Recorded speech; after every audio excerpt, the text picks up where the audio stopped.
Well, Slade, another wild week of gaming news, huh?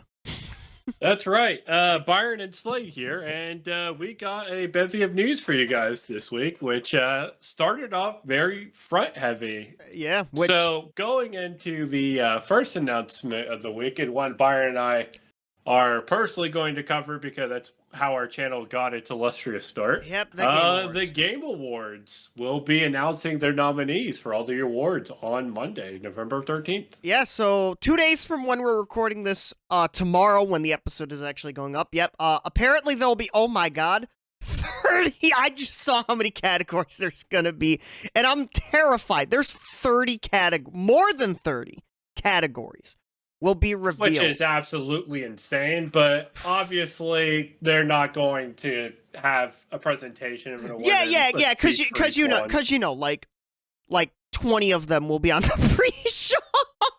Okay, Yeah, but maybe not 30 that many categories. That is insane. That is insane number. That's a I lot. don't even. I can't wait for like the 7 esports categories we don't give a shit about. To be honest. Oh yeah, I also can't wait for one announcement that Byron and I are looking forward to. That was also announced this week. Grand Theft Auto Yeah. is going to see a reveal in trailer pretty soon, which could be at the Game Awards. Yeah. So yeah, Rockstar obviously coming up in December will be their 25th anniversary, which man, 25 years they've been around. Jesus. But yeah, absolutely. But yeah, so they're going to announce the first release the first trailer for the brand new GTA sometime in early December. And as Slade mentioned, there's speculation all around that this could happen at the Game Awards. I don't think it does because I think GTA is bigger than that. And if GTA was at the Game Awards, and if I was another company, I wouldn't want my game reveal at the same Game Awards where GTA would be revealed. Because it's like you're going to get drowned out by Grand Theft Auto, which will be the biggest fucking game of all time.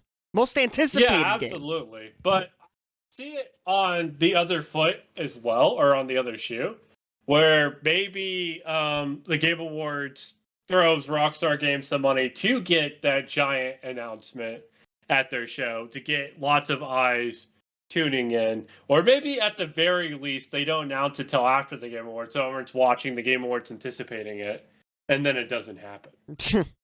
But yeah, I don't know. It's going to be very fascinating because we know it's going to happen early December. Yeah, and we're excited. We can't wait to see that. Byron's not a GTA fan as much as I am, but a fascinating thing though, they didn't call it GTA 6. They just said the next Grand Theft Auto. Do you think they do call it GTA 6? Or do you think they call it Grand Theft Auto subtitle or city name here? I think both are like a possibility. I think it's far more likely we see Grand Theft Auto 6 than we see Grand Theft Auto city title here. No. But I'm not going to rule out the possibility either. I think obviously they're probably looking to massively expand on their online monetization that they've had from Grand Theft Auto 5. Absolutely. And let me tell you something.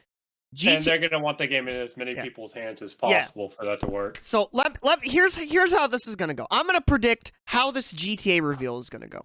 It's going to go your typical game reveal. It's going to come out in 2024 for the consoles first, aka the Xbox and PlayStation. Then a year later, it'll come to PC. And on all the platforms, there will be a standard edition for your standard game price now of $70, but it's going to have the trend that, I don't know if you know about this trend, that some games have started doing, where they've offered for a higher price, like 5-day early access to play the game.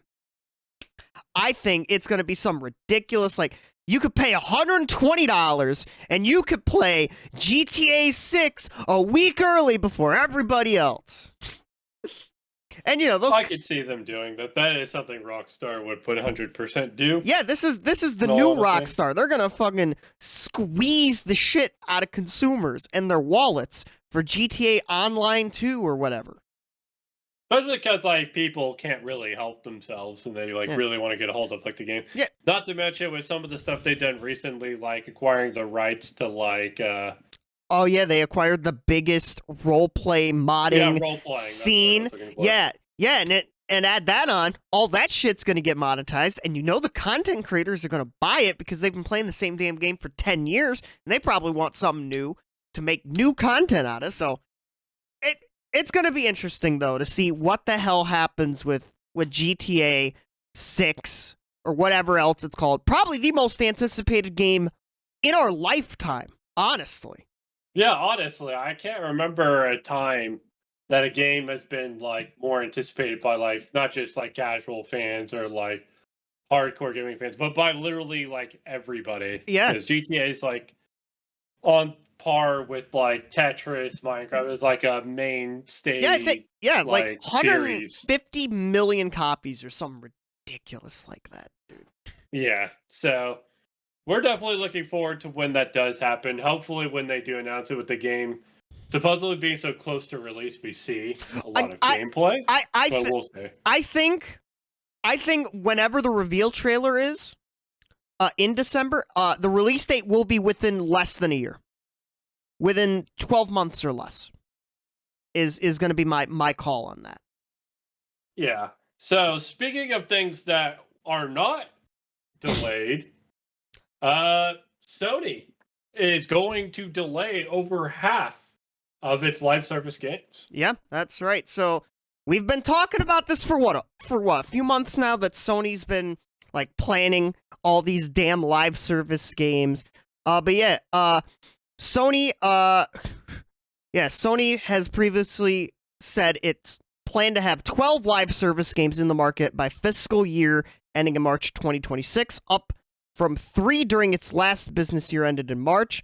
But during an earnings call on Thursday, the Sony president, COO, and CFO Hiroki Totoki confirmed that this review had resulted in games being pushed back, and this review by Bungie. You remember, Slade, the portfolio review that caused the shitstorm with The Last of Us multiplayer? Absolutely. Yes. This doesn't come as a particular surprise. I know their official statement on the matter is that they need these games to be incredible and playable out the gate. Yeah. So that people are willing to stick with them long term. Yeah. And pay money over time, which they're absolutely correct. For any live service game, you can't release a half-baked product on day one. It has to be immediately great out the gate. So that people are going to continue to pay for the product. Yeah. Essentially. I will say, their goal was a little bit fucking ambitious. To have 12 live service games on the market by March of 2026? Oh my god, that's a lot. I still think because they're delaying half of them, but there's 6 by March of 2026. I think that's still a little much, to be quite honest. No, it absolutely is. But I guess you could make the argument that really they only need one of those games to pay off for it to be financially feasible to attempt to roll out 12 around the same time. Because live service games bring in a crap ton of money versus what's spent on developing them. They do. But, we've talked about this before, Slade. We had a whole episode where we basically went through a graveyard of live service games. Name me, Slade, a live service game that came out in mid-2020 or later that has been successful. You probably can't name me one. I really can't, because I think the last, few live service games are more gacha games than anything else, or your Genshin Impacts and stuff like that. Well, hold on, there is one, Honkai Star Rail, which is that's built off of the success again. Okay, I should have been more specific. It's a gacha game. It's not quite the same as a live service game. So it's a different category of the same type of thing. Yes, but exactly. People haven't really found the success. And like, I get why the developers want to get in on that live service market. If they can get in, if they can dominate the market, or if they can even take a slice, they earn buku bucks. But I think that well is drying up, and it's like, well, these companies are gonna be able to not pivot as well, because it's gonna be too late. It's gonna be too late by the time that they realize, oh, this live service shit is dead, because only the upper echelon, only your Genshin Impacts, your Fortnites, your Apex Legends, your your Roblox, your Valorants, like you could probably name one, maybe two handfuls of the live service games that are a contender, but you could also see a football field wide of live service games. Whether they were good or bad doesn't matter. They're dead because they didn't make enough money. So yeah, absolutely. And I think, like I said, for Sony themselves, taking 12 shots at it in the hopes that one would pan out, because that's all they need is for one of them to pan out. Yeah, they need at least one. They would probably like of course, like a couple of them to pan out, of course, but yeah. But it's going to be interesting to see their approach to live service games overall. Yeah, because also considering there are, I believe, only 2 currently known, announced that it's actually existing single-player games, which are Wolverine and Death Stranding 2 from PlayStation Studios, or in association with PlayStation Studios on the development side. Not a great look. Not a great look for the fans who, the bread and butter of Sony for generations have been their incredible single-player games. Yeah, absolutely. And, like, I know we just had, like, Spider-Man 2 come out and whatnot, and, last year's God of War Ragnarok. Yeah. So there's a lot of concern that maybe they front-loaded the release window of the PlayStation 5 and whatnot. Or what they need to do, honestly. Like, look, I get why they want to do this live service. They're lacking on multiplayer stuff. Mergers and acquisitions are happening left, right, and center, which is unfortunate in a lot of aspects. But so I get why Sony are trying to get in on the multiplayer stuff. And I'm not hating them on that. It's just really the live service route, which we all see at this point, is not in a great state. Like, maybe Sony need to have their studios make more like Miles Morales sized games. Maybe more AA stuff. Maybe the stuff they used to make back in the PS1, 2, and early PS3 days.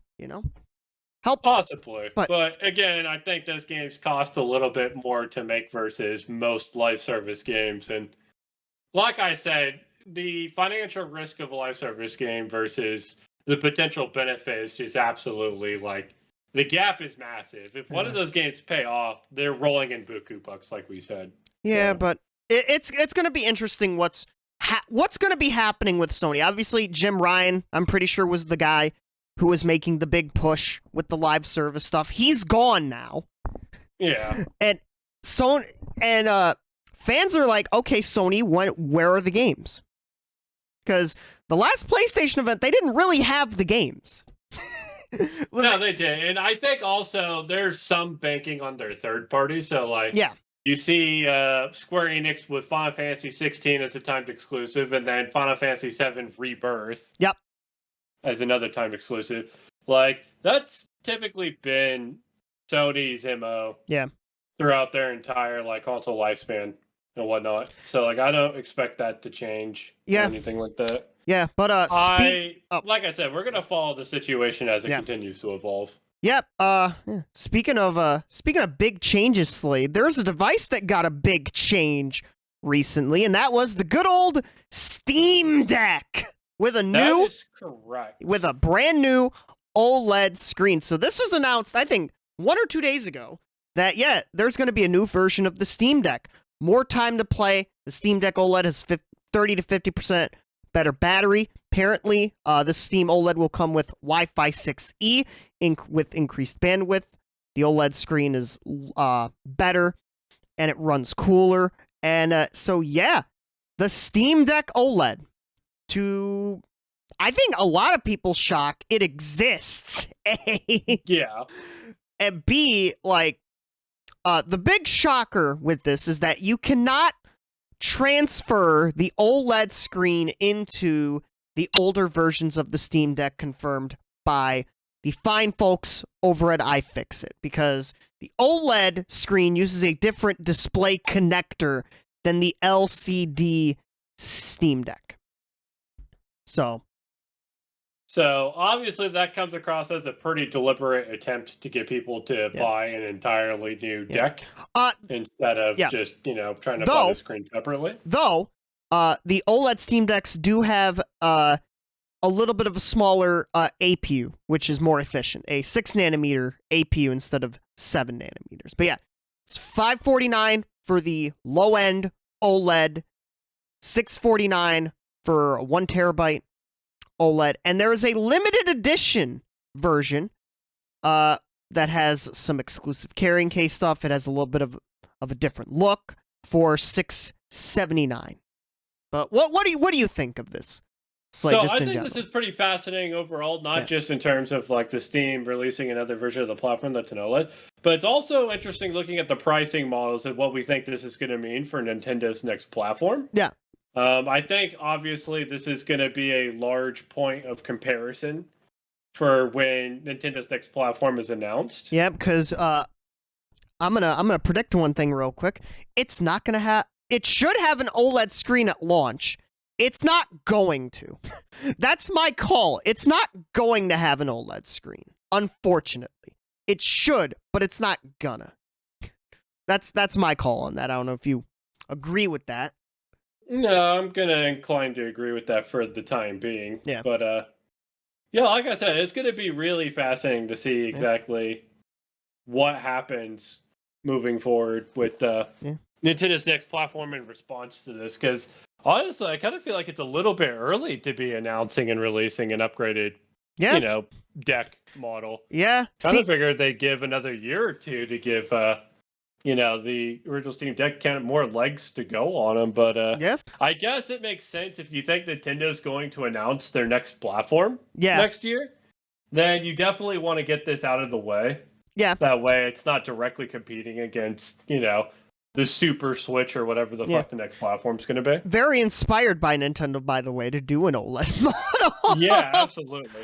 No doubt that the Switch inspired that. But yeah, there's the new colorway one, which is that like clear style plastic with red on the inside ball of the analog sticks and a red power button. So that's the limited. And speaking of Nintendo, Slade, this is quite the week for Nintendo news as well. That's right. So first, let's go into their financial report for the last quarter. I think there's some interesting tidbits that Byron and I both pulled from this. So first, let's talk about, their quarter. They were pretty profitable compared to this quarter last year at this time, which is honestly somewhat surprising considering how weak they were in terms of the number of software titles. But I guess it was the quality of the software titles themselves which really carried the quarter. Yep. Also, forever my favorite thing, the playing cards, still going up. I will never not mention that. Playing cards continue to trend upwards as always. But yeah. Obviously, the biggest thing of the quarter was Tears of the Kingdom, which has sold 19.5 million copies, which that's insane for a Zelda game, including Breath of the Wild. I think it's the fastest selling Zelda game of all time by this point, which utterly insane. Because I think this quarter ended in September, right? Yes, around there. Yep. Yeah, so for May to September, it's already sold 20 million units. With I think it took Breath of the Wild a solid 2 years to reach that point. So absolute insanity. Yep. Obviously, Mario Kart 8 Deluxe sold 3 million units, which absolutely stunning that game continues to just churn out copies like it's nobody's business. Yep. And speaking of that game, in the future, the new DLC released. It's fun. Expect sometime before the end of the year, Mario Kart 8 Deluxe 96 track tier list. Oh god. That's gonna be an absolute insane video. Can't wait to do it. Yep. And pleasant surprise and great success story for the franchise. Pikmin 4 selling above 2.5 million units sold at 2.61 million. Yep, absolutely. Yep, Which I Pikmin. think makes it, the best-selling Pikmin title? Yeah, it is the best-selling Pikmin game. Yeah.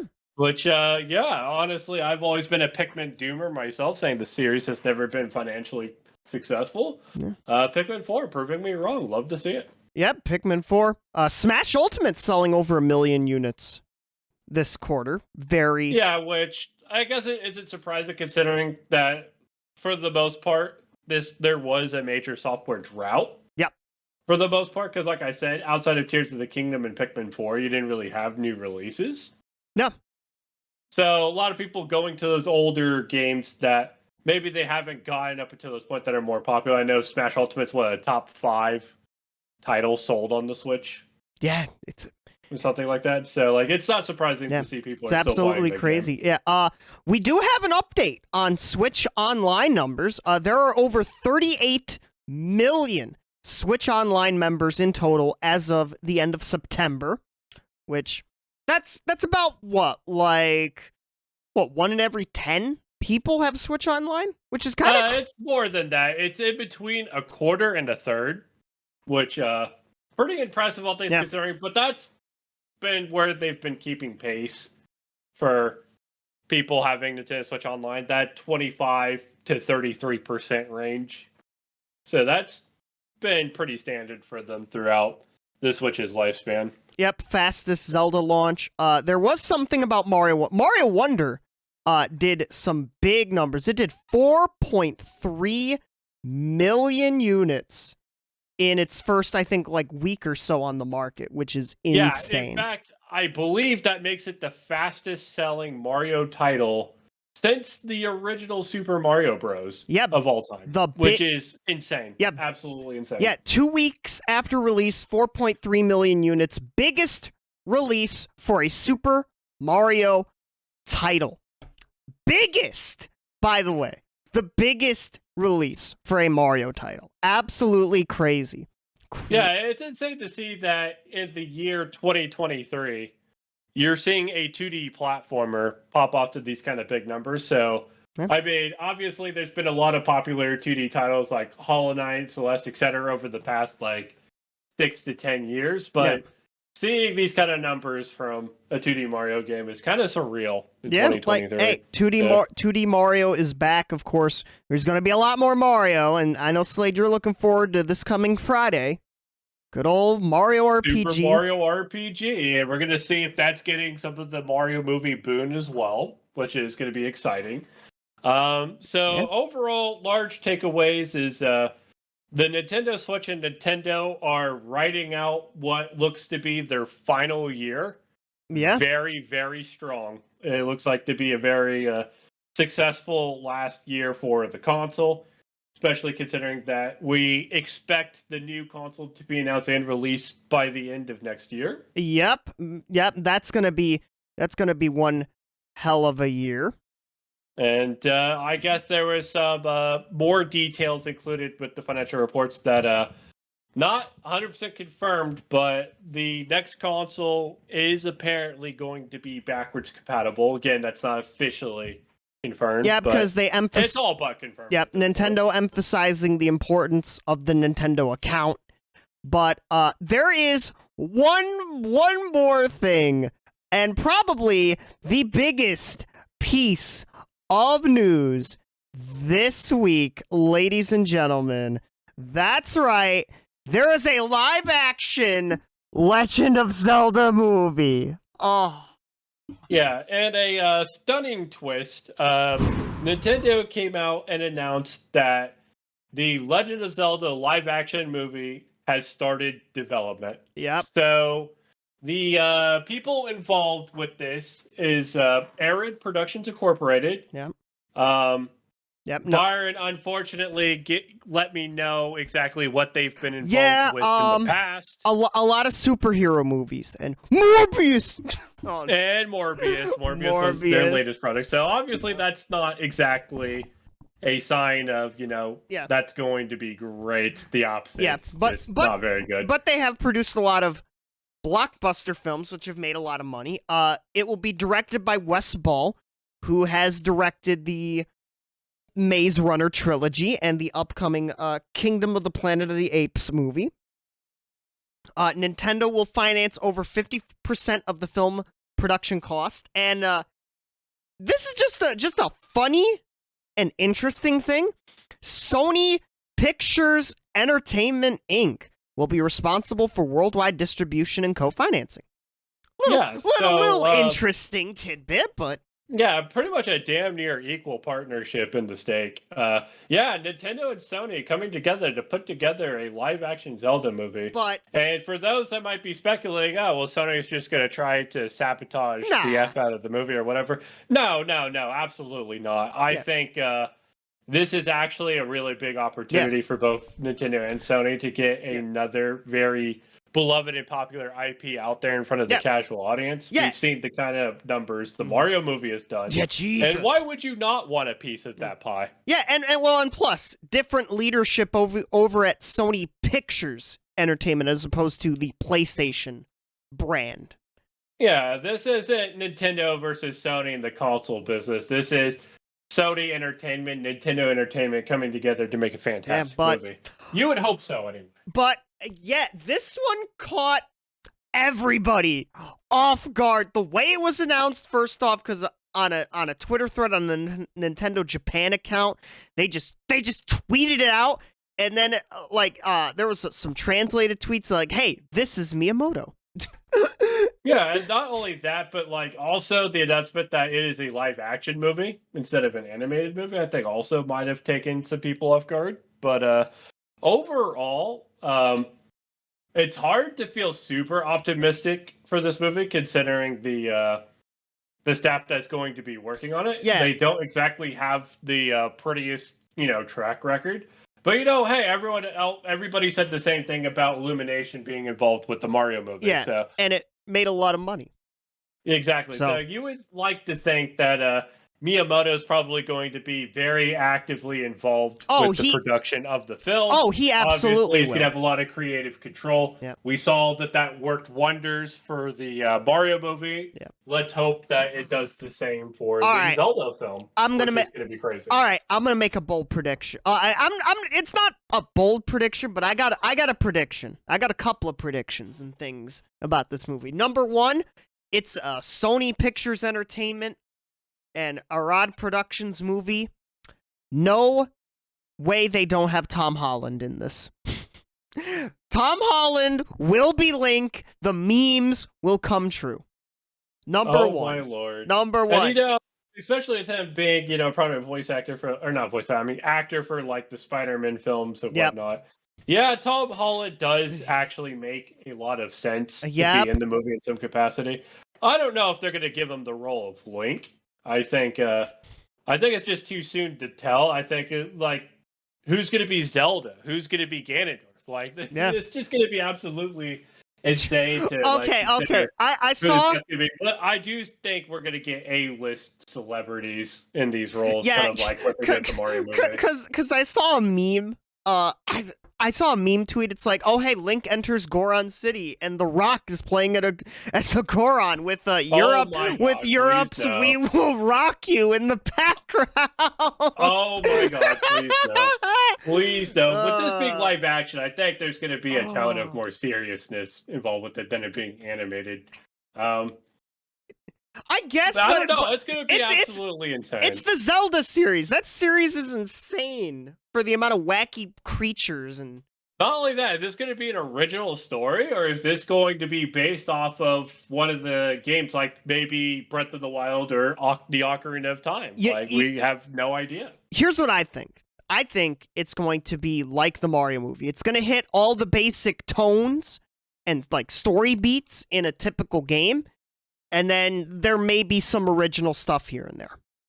Well, I will say this. Zelda isn't a franchise exactly known for its riveting storytelling or anything like that. Yeah. But it's going to be very fascinating to see the medium played out in a live-action movie. Yeah, because to me, I had always pictured Zelda as more as an animated feature or an anime series. Yeah.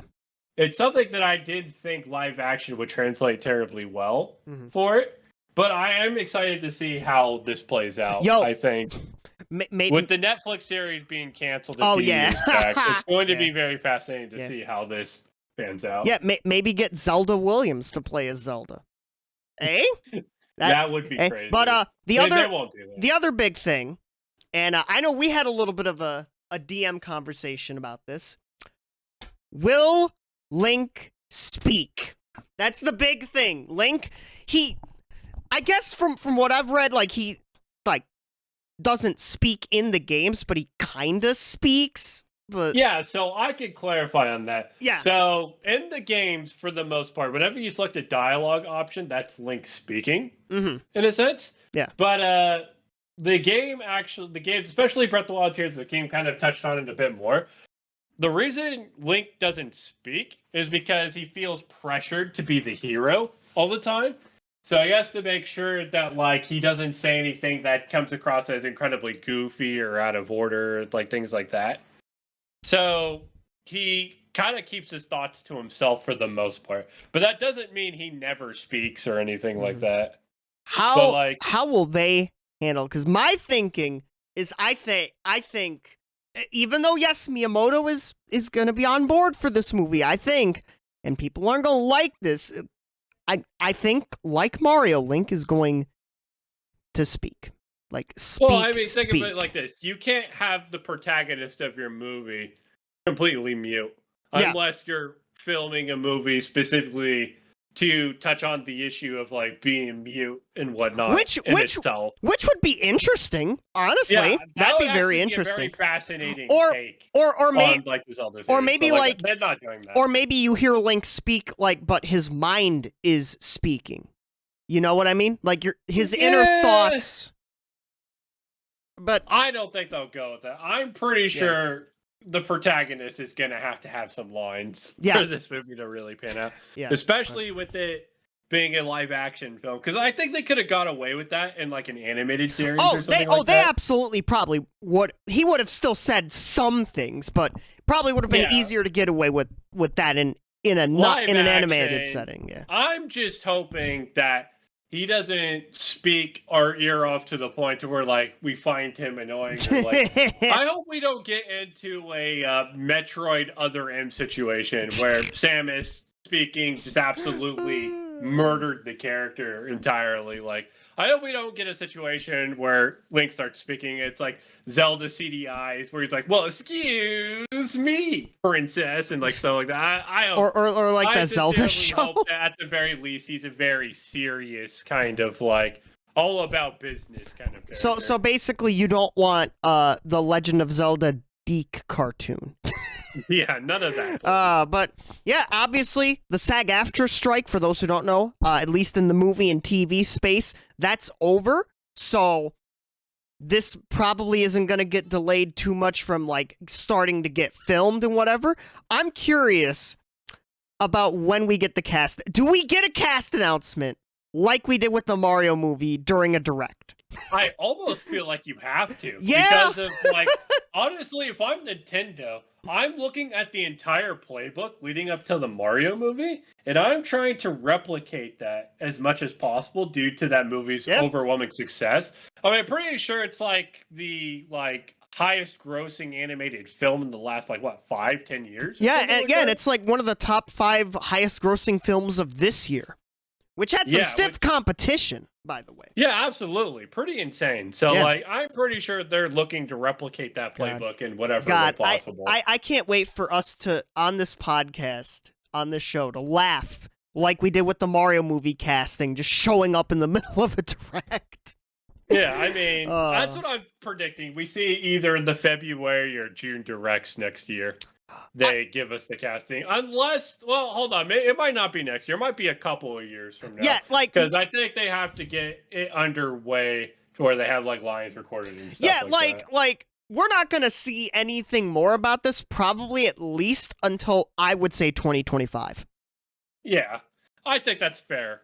I think that's pretty fair. I think that's about right. Either that or the tail end of 2024 at the earliest. Yeah, at the earliest. But yeah, at the earliest. Some interesting stuff happening in the gaming industry. All sorts of craziness, man. Yeah, absolutely. And there's a lot more to come. Next week, Super Mario RPG is going to come out. I'm going to be very busy on the Twitch channel playing that. And then I'll get out a very nice scripted review out for you guys. It's going to be great. Yeah. If you want to see those streams, by the way, twitch.tv/Slade_DG. That's correct. Yeah, there we go. Go follow him there. You know where to find me as well as usual. And we'll keep with you for the gaming news and gaming topics. Hope you all have a good day, good night, and goodbye.